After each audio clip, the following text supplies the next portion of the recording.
So when I saw these buckets at the Dollar Tree, I knew exactly what I wanted to do. I love the texture of that basketball net bucket, and it just really grabbed my attention. So to start off with project number one, I'm going to go ahead and take my football themed bucket, and I'm going to use my soldering gun, or not soldering gun, soldering knife, and I'm going to go ahead and remove that rim away from the bucket. Now, whenever you're using a hot tool such as this, please be very careful. Make sure that you do this in a well ventilated area because those fumes are very toxic. And be sure that you're careful with it because you don't want to drop it on your hand, your leg, or anywhere else because it can definitely injure you. So once this top rim has been removed, I'm going to keep that because I can always use that for something else. I slide this into my basketball net theme bucket, and it's still a little bit higher than what I want it to be. So now I'm just going to go ahead and take my shears, and I'm just going to go ahead and cut away bit by bit until it's exactly where I need it to be. Now with this process, you can really damage it by cutting away too much. That's why I'm going bit by bit, and I'm putting it back into the other bucket to make sure that it's where it needs to be. So you see, it's not where it needs to be. It's not where I want it to be. So I'm just going ahead and I'm cutting a little bit more. So once it is exactly where I need it, it's time to go ahead and attach these two buckets together. So before I actually glued the two pieces together, I did take some sandpaper, as you see, and I'm scuffing up this bucket because I am going to be painting this. And I wanted that paint to really have something to hold on to. Now, one thing about using the hot tool for taking away the rim of that bucket, I really like it because I did try to use a blade. That didn't work. I tried to use the scissors. That didn't work. In fact, when I used the blade, it really just cracked the previous bucket that I had. So now to attach the two buckets, I'm just going to go ahead and run a nice bead of hot glue on the inner rim of my hoop. That's it, my hoop net themed bucket. And I'm going to go ahead and place my brown bucket that we have prepared on the inside and apply a bit of pressure. As you see, it's nice and attached, and the vision is really coming to fruition. So now I can set that aside and let that hot glue continue to set up. Now I'm going to go ahead and bring in one of these pedestals or candle pedestals from the Dollar Tree, and I'm going to again use my sandpaper, and I'm going to scuff both ends of this. Whenever I have a painted surface, it always makes me feel like the adhesives will not really hold on like they're supposed to. So now I have 3 of these wood slices. 2 of them have that nice concave edge, and one of them is just a regular plain wooden sphere disc. So I'm going to go ahead and take that one disc, and I'm going to, the plain disc that is, and attach it to one of those decorative discs. And this is going to give us some height to our pedestal. And now I'm going to go ahead and attach that second decorative disc to the bottom portion of the bucket. Now to do so, I am going to go ahead and use a combination of my strong adhesive as well as my hot glue. Now you see me just using the sandpaper, and I'm just scuffing away and smoothing out the areas where I removed the 2 little features that had the handle on the bucket. You can always smooth that out with your hot tool as well. So here I am, I'm using a nice good amount, not too generous, but a good amount of this clear grip Gorilla Glue.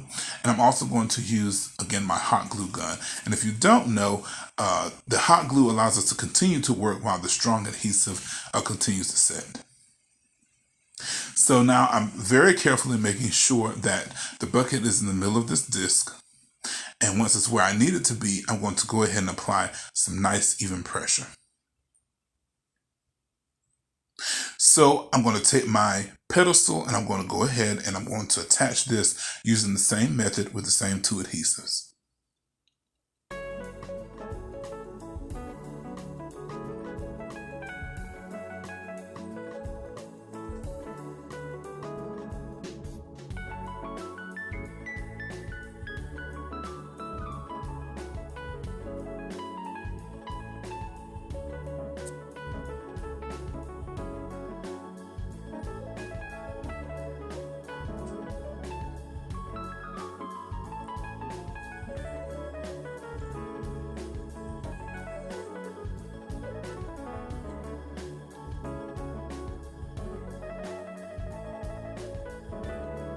So now that I have the bottom portion of my pedestal made, I'm going to go ahead and, as you see, I just used again the same two adhesives, and I'm going to go ahead and attach this to the bottom of our buckets, which is now, as you can see, is the decorative urn.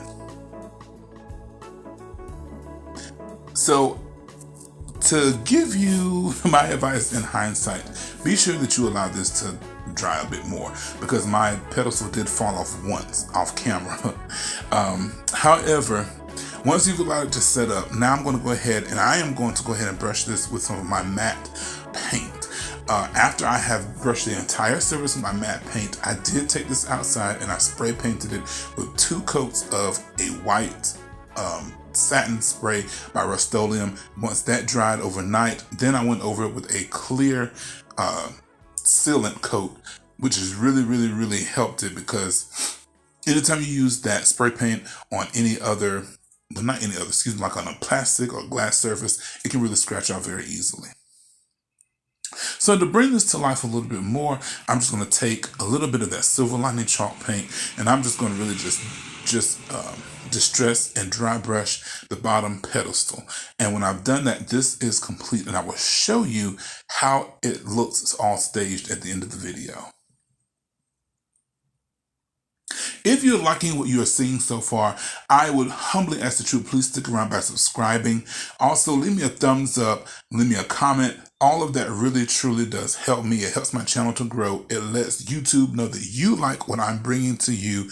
Therefore, pushing me out there into the algorithm flow just a little bit more. Help a brother out.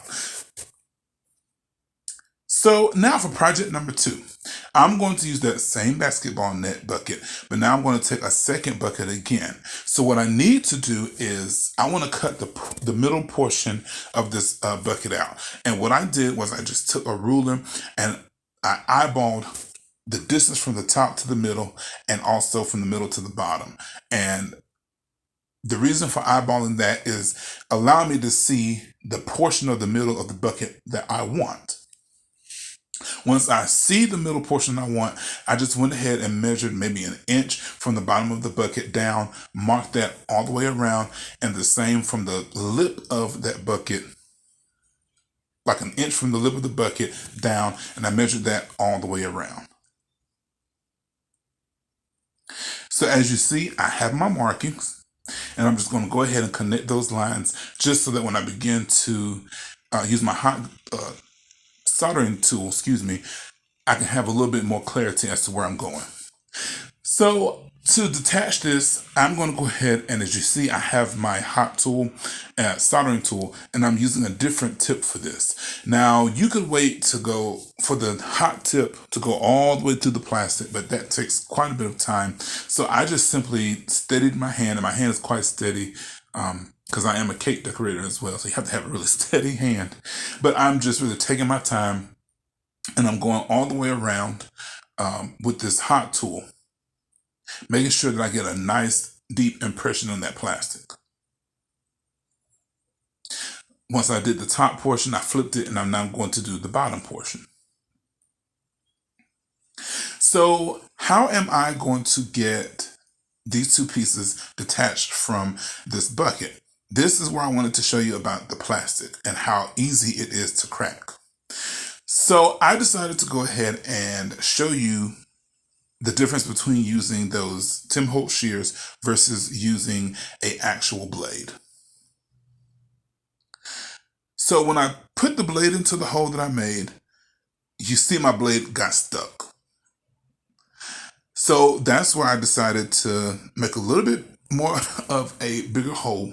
And now I'm just going to come in with my shears, those Tim Holtz shears, which I love. Oh, and by the way, y'all, I do owe y'all a giveaway. So please forgive me. I did forget. Please forgive me. It's coming, I promise you. But as you see, I'm just simply taking my Tim Holtz shears, and you see how easy it is just to remove this, because we did make that indentation with the hot tool. So very easy. Now I'm going to cut the bottom portion off. Now you see, that's where the plastic cracked, and I wanted to show you how easy that stuff is to crack.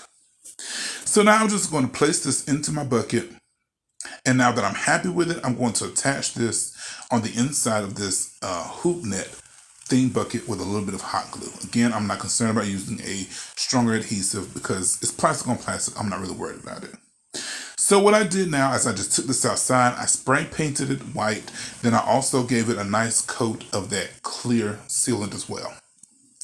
So for the portions that's on the top and the bottom that are still open, they're not covered on the inside, I decided to go ahead and take some of this thicker gauge twine, and I'm going to actually do a weaving technique where I'm just going in and out of these holes, and I'm going to do that on the top portion and the bottom portion, and I cannot tell you how much I love this.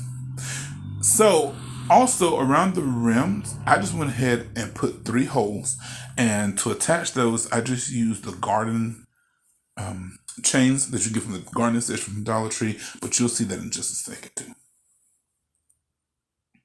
So again, I'm just doing this weaving technique going in and out, in and out. And I'm going to show you here in just a second how this turned out. You guys, I must really say, I am really truly digging how these projects turned out. This pedestal, urn, planter, whatever you want to call it, I love how this turned out. It's got to be my favorite one. It's just so clean and pristine and just so springy to me. So here's another one that I did without a pedestal, and it still looks good. You cannot tell that these were like buckets from the Dollar Tree.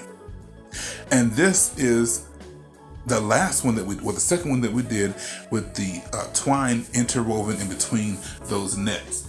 This, I love how fresh this looks. You guys, in my opinion, this really looks like high end. I hate that word, but this looks high end. I absolutely love how this turned out. Well, as always, my prayer for you is that you continue to stay blessed and you continue to stay healthy. I'm asking that you all please join with me in prayer for those that have been impacted by these horrible tornadoes.